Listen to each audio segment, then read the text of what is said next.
20वां अध्याय शेष 6 द्वीप और आलोक पर्वत का वर्णन।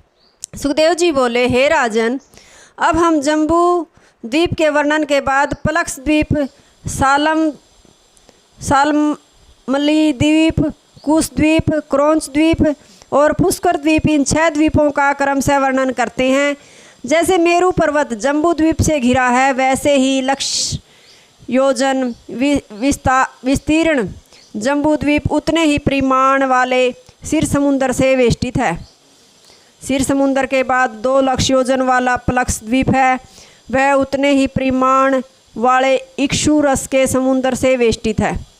जम्बू द्वीप में जैसे जामुन का वृक्ष है, वैसे ही यहाँ सूर्ण में पलक्ष पाकड़ का वृक्ष है।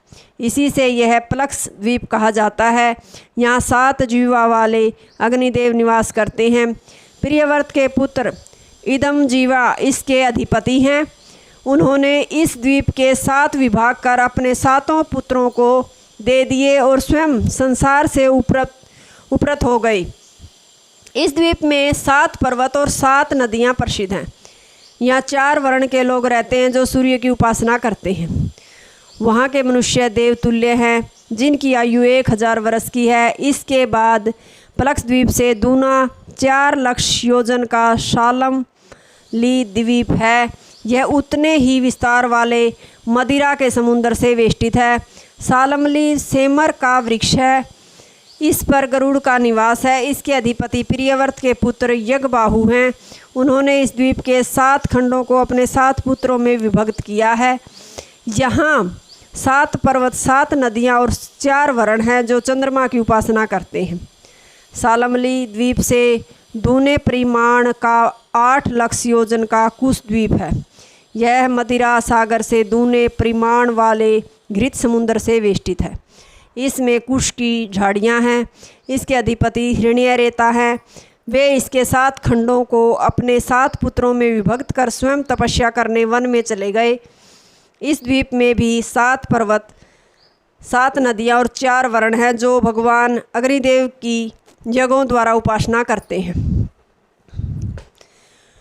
कुश द्वीप से भी 2 गुना 16 लक्ष योजन का क्रौंच द्वीप है, जो घृत समुद्र से दूने विस्तार वाले दुग्ध समुद्र से वेष्टित है। यहाँ क्रौंच नामक पर्वत है, जिसके अधिपति घृत पृष्ठ हैं। वे इसके 7 खंडों को अपने 7 पुत्रों में विभक्त कर स्वयं भगवान श्रीहरि की शरण में चले गए। इस द्वीप में भी 7 पर्वत, 7 नदियाँ और 4 वर्ण हैं जो जल अधिष्ठाता देवता की उपासना करते हैं। इसके आगे 32 लाख योजन का शाक द्वीप है, जो अपने ही परिमाण वाले मट्ठे के समुद्र से वेष्टित है। इसमें शाक नामक वृक्ष है। इसके अधिपति मेघातिथि हैं।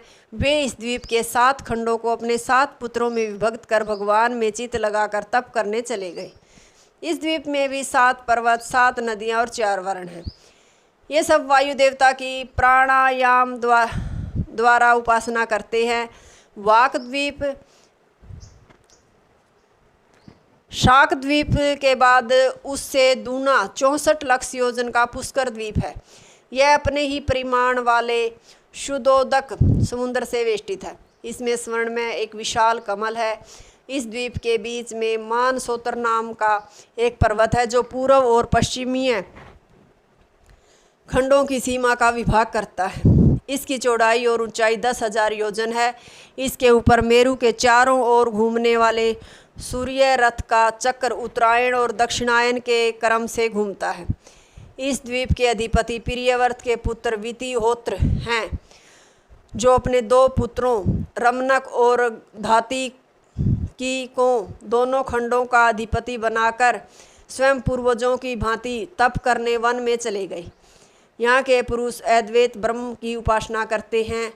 शुद्धोदक समुद्र के आगे लीलालोक नामक पर्वत है, जो सूर्य के प्रकाश से प्रकाशित है और अप्रकाशित प्रदेशों के बीच उनका विभाग करता हुआ स्थित है।